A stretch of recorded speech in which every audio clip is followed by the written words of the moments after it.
राधे राधे बंधुओं, बहुत स्वागत है आपका इंडिया न्यूज के डिजिटल प्लेटफॉर्म पर। बंधुओं, इस वीडियो में हम बात करेंगे कि इस साल ज्येष्ठ मास की अमावस्या वट सावित्री व्रत कब करना शुभ होगा। इस तिथि को लेकर बेहद संशय की स्थिति बनी हुई है। 26 मई को होगा या 27 मई को। देखिए बंधुओं, ज्येष्ठ मास की अमावस्या इस साल 26 मई को दोपहर 12:12 से शुरू होगी और 27 मई को अमावस्या तिथि का समापन सुबह 8:32 पर होगा। इसलिए बंधुओं, पितृ कार्य के लिए अमावस्या का पर्व आप 26 मई को मनाएं। पितरों के लिए तर्पण, पिंडदान और श्राद्ध कर्म करें। लेकिन ज्येष्ठ मास की अमावस्या को वट सावित्री व्रत और शनि देव का विशेष रूप से जयंती पर्व, जन्मोत्सव पर्व मनाया जाता है। इसलिए देव कार्य की अमावस्या जो है वो 27 मई को मनाना शुभ होगा। इसलिए अखंड सौभाग्य का व्रत वट सावित्री, इसको 27 मई को करें। इसके साथ ही शनि देव का जन्मोत्सव पर्व, शनि जयंती का पर्व भी 27 मई को मनाना शुभ होगा। बंधुओं, सनातन धर्म में वट सावित्री व्रत की विशेष महिमा है।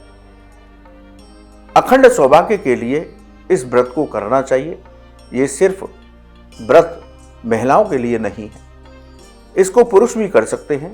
पुरुष जब करते हैं तो सुख, शांति, समृद्धि जीवन में आती है।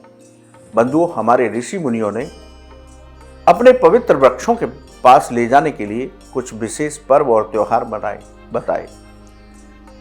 इन त्योहारों को मनाने के पीछे का कारण हमारे ऋषि मुनियों का यही था कि हम अपने इन चमत्कारी दैवी गुणों से भरपूर इन पौधों की महत्ता को जानें और इन पर्व के माध्यम से ये संदेश दिया कि इनकी पूजा तो करनी ही है, साथ ही इन वृक्षों को भी लगाना चाहिए, तभी हमें सही पर्व का फल प्राप्त होता है।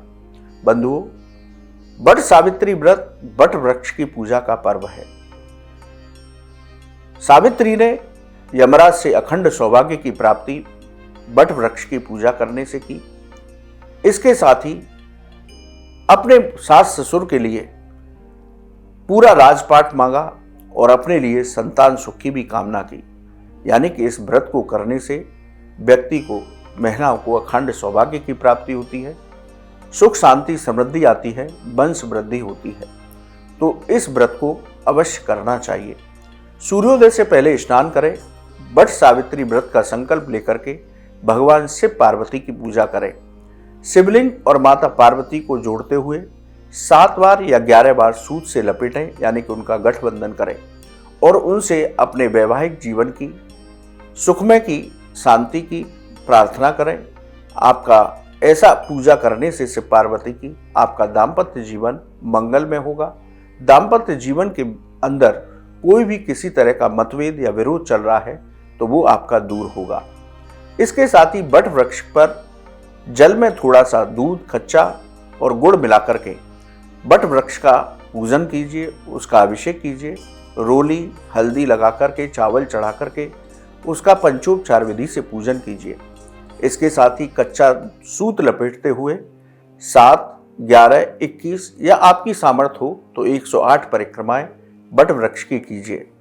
काले चने का भोग लगाया जाता है या अपनी परंपराओं के अनुसार आप भोग लगाएं। कुछ जगह पर पूड़ी और पुआ या हलवे का बायना बना करके इसका भोग लगाया जाता है। भोग लगाने के बाद अपने घर की किसी सुहागिन स्त्री या कहीं की भी सुहागिन स्त्री हो, या घर में सासू है या नंद है जिसका विवाह हो चुका है, तो आप ये बायना उसको दें तो बहुत अच्छा रहेगा। वट वृक्ष के सानिध्य में ही बैठकर सत्यवान और सावित्री की कथा को सुनना चाहिए। पूजा के बाद सुहाग की वस्तुएं अपनी सामर्थ्य के अनुसार दान देनी चाहिए सुहागिन स्त्रियों को। आप इन वस्तुओं का दान करती हैं तो आपको अखंड सौभाग्य की प्राप्ति होती है, आपका दाम्पत्य जीवन मधुर होता है। तो वट सावित्री व्रत वट वृक्ष की पूजा का पर्व है। इस दिन कोशिश कीजिए कि आप कोई वट वृक्ष किसी स्थान पर लगा सकते हैं तो उसको लगाइए, उसका सिंचन कीजिए, जिससे कि आने वाले समय पर उसके लाभ सभी को प्राप्त हों। बंधुओं, बट वृक्ष में ब्रह्मा, विष्णु और महेश का निवास होता है। शास्त्र कहते हैं कि बट वृक्ष के पत्ते पर ही श्री हरि ने आनंद प्राप्त किया था और वो उस पर शयन किए थे। तो बट वृक्ष की पूजा विशेष रूप से हमें करनी चाहिए, जिससे कि हमें सुख, शांति, समृद्धि प्राप्त होती है। तो बट सावित्री का व्रत 27 मई को आप विधि विधान के साथ कीजिए और पा लीजिए अखंड सौभाग्य का वरदान, अपने पति का प्रेम और घर में सुख, शांति, समृद्धि, वंश वृद्धि। बंधुओं, आपको ये वीडियो कैसा लगा आप हमारे कमेंट बॉक्स में लिखें। या ज्योतिष और धर्म से संबंधित कोई भी सवाल हो तो आप हमारे कमेंट बॉक्स में लिखिए, हम उसका जवाब अवश्य देंगे। आप हमारे चैनल पर जुड़े, आपका बहुत बहुत धन्यवाद। राधे राधे।